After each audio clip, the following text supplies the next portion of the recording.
ਉਦੋਂ ਮੈਨੂੰ ਕਹਿੰਦਾ ਚਰਚ ਕੌਣ ਵੇਚਦਾ ਸੀ। ਮੈਂ ਮੈਨੂੰ ਕੀ ਪਤਾ ਕੌਣ ਵੇਚਦਾ, ਮੈਂ ਤਾਂ ਤੋ ਇੱਥੇ ਬੈਠਾ ਤਾਂ ਉੱਥੇ ਥਾਣੇ ਗਏ ਆ, ਉੱਥੇ ਜਾ ਕੇ ਉਹਨੇ ਮੇਰਾ ਇਹ ਸਾਰਿਆਂ ਨੂੰ ਬਾਹਰ ਕੱਢ ਕੇ ਮੇਰੇ ਦੋਵੇਂ ਕੰਨ ਮਰੋੜੇ ਨੇ ਜੀ। ਮੈਂ ਜੇ ਕਿ ਤਰਲੇ ਪਾਏ ਨੇ ਵਾਸਤੇ ਪਾਉਂਦਾ ਰਿਹਾ ਕਿ ਯਾਰ ਮੇਰੇ ਇਹ ਬੱਚੇ ਨੇ ਯਤੀਮ ਚੱਲ ਇਹਨਾਂ ਦਾ ਮੈਨੂੰ ਮਾਫ ਕਰ ਚੱਲ। ਮੈਨੂੰ 2 ਦਫਾ ਅਟੈਕ ਹੋ ਗਿਆ, ਮੈਨੂੰ परसों भी इसी वजह से अटैक हो गया जी। अस्सलाम वालेकुम नाज़रीन, मैं हूं आपका मेज़बान उमर बलोच और आप देख रहे हैं उर्दू वायरल। नाज़रीन, मियानी साहब कब्रिस्तान के बाहर मैं मौजूद हूं, जिसको थाना लगता है मजंग। ये मेरे साथ एक गरीब इंसान बैठा हुआ है जो कि ये फूल जो है वो बेच के, कफन वगैरह बेच के अपना रोज़गार चलाता है, अपने बच्चों की रोज़ी कमाता है। नाज़रीन, मैं बड़ा हैरान हूँ। ये बात जब मैं आपको बताऊँगा तो आप भी देखेंगे कि ये सारा मामला क्या है। इस इंसान को, जिसकी उम्र ज़ईफ़ुल उम्र इंसान है, जो कि इस उम्र में भी मजदूरी कर रहा है, सब इंस्पेक्टर इमरान जो कि थाना मजंग में लगा हुआ है वो आता है और इस पर तशद्दुद करता है, इसके कान पे तशद्दुद करता है, जिसकी वजह से इसके कान में बाकायदा तौर पे रेशा पड़ जाता है और ये बंदा हॉस्पिटल के चक्कर लगाता है।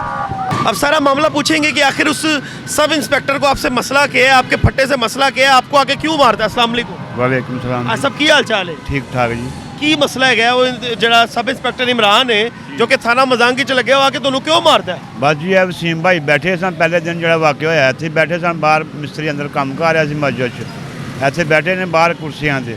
ਉਹ ਆਈ ਹੈ ਗੱਡੀ 'ਤੇ, ਉਹਨਾਂ ਨੂੰ ਮਤਲਬ ਪੁੱਛਿਆ, ਇਹਨਾਂ ਨੇ ਕਿਹਾ ID ਕਾਰਡ, ਉਹਨਾਂ ਨੇ ਕਿਹਾ ਲੈ ਲਓ ID ਕਾਰਡ। ਕੋਈ ਭਰਾ ਦਾ ਮਸਲਾ ਸੀ ਉਹਨਾਂ ਦਾ ਆਪਣਾ, ਤੋ ਉਹਨਾਂ ਦੀ ਵਜ੍ਹਾ ਤੋਂ ਨਾਲ ਮੈਨੂੰ ਤੰਗ ਕਰ ਰਹੇ ਨੇ ਜੀ। ਇੱਥੇ ਮੈਂ ਬੈਠਾ ਸਾਂ, ਉਹਨਾਂ ਨੇ ਪਿਸਤੌਲ ਵੀ ਦੇ ਦਿੱਤਾ, ਲਾਇਸੈਂਸ ਵੀ ID ਕਾਰਡ ਵੀ।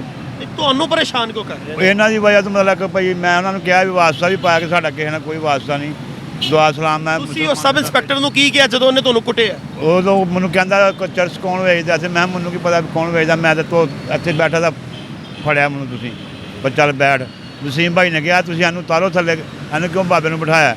ਇਹ ਨਹੀਂ ਥਾਣੇ ਚੱਲ ਕੇ ਤੁਸੀਂ ਉਹਨੂੰ ਵਾਸਤੇ ਪਾਉਂਦੇ ਰਹੇ ਹੋ, ਮਿੰਤਾ ਕਰਦੇ ਰਹੇ ਹੋ। ਉਹਨੂੰ ਉੱਥੇ ਥਾਣੇ ਗਏ ਆ, ਉੱਥੇ ਜਾ ਕੇ ਉਹਨੇ ਮੇਰਾ ਇਹ ਸਾਰਿਆਂ ਨੂੰ ਬਾਹਰ ਕੱਢ ਕੇ ਮੇਰੇ ਦੋਵੇਂ ਕੰਨ ਮਰੋੜੇ ਨੇ ਜੀ।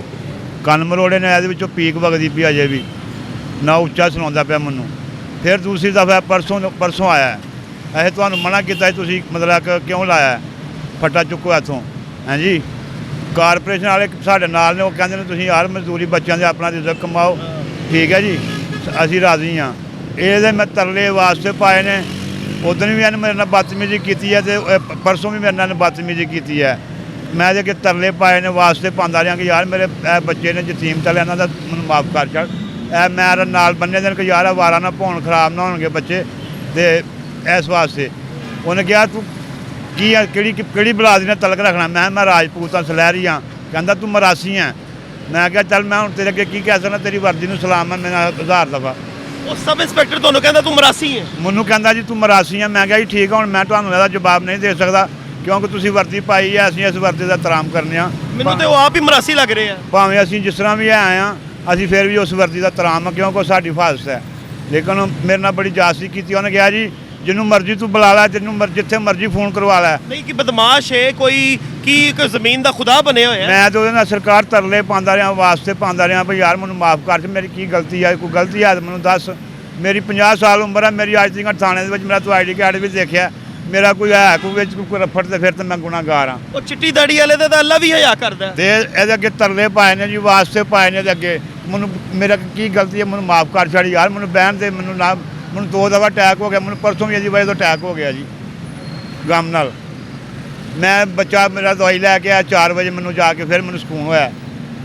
ਅਤੇ ਇਹ ਮੇਰੇ ਨਾਲ ਸਖਤੀ ਕਰਦਾ ਪਿਆ ਜੀ, ਜਿਹਨੂੰ ਮਰਜ਼ੀ ਬੁਲਾ ਲੈ, ਜਿਹਨੂੰ ਜਿਹਦਾ ਮਰਜ਼ੀ ਫੋਨ ਕਰਾ ਲੈ। ਮੈਂ ਕਿਹਨੂੰ ਕਰਾਉਣਾ, ਮੇਰਾ ਖੁਦਾ ਆ ਉੱਥੇ, ਮੈਂ ਤਾਂ ਮਾੜਾ ਬੰਦਾ, ਮੈਂ ਤਾਂ ਜੋੜ ਨਹੀਂ ਕਰ ਸਕਦਾ ਕਿਸੇ ਦਾ। ਤੁਹਾਨੂੰ ਧਮਕੀਆਂ ਲਾ ਰਹੇ ਆ? ਧਮਕੀਆਂ ਲਾ ਰਿਹਾ ਜੀ।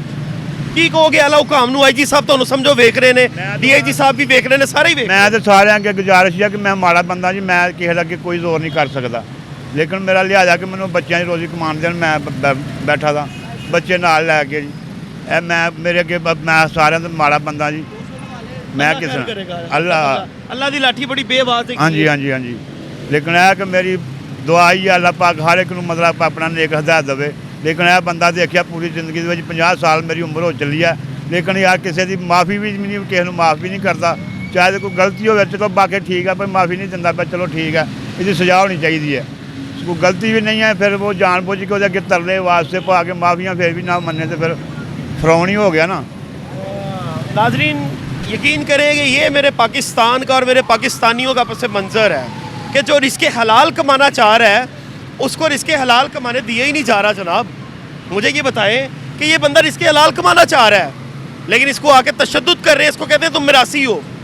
अब मेरे यकीन करें कि मैं अल्फाज जो अदा करना चाह रहा हूँ मैं कर नहीं सकता, क्योंकि वो हमारे बड़े पाक इदारे से ताल्लुक़ रखता है, जो कि पाकिस्तान में इस टाइम पहले नंबर पे करप्शन में जा रहा है। तो मेहरबानी फरमा के DIG साहब, IG साहब, आप फील्ड में होते हैं, आप मुतरिक होते हैं, आपने बड़ी वर्किंग की है पुलिस को ठीक करने के लिए, लेकिन इस छोटे लेवल पे मुझे पता है इनको कौन ठीक करेगा। जब तक मामला हाईलाइट नहीं होता, इतने बड़े थाने में जो कि रेवेन्यू थाना, मजंग थाना, वहाँ पे वो अफसर बैठे हुए और इनके साथ आके ज़्यादतियाँ कर रहे हैं, तो ये बड़ी ज़्यादती है। इनकी दरख्वास्त है वो फिर अल्लाह के पास जाएगी, और उसके बाद आपको पता ही है मामलात का अल्लाह नहीं के बाद।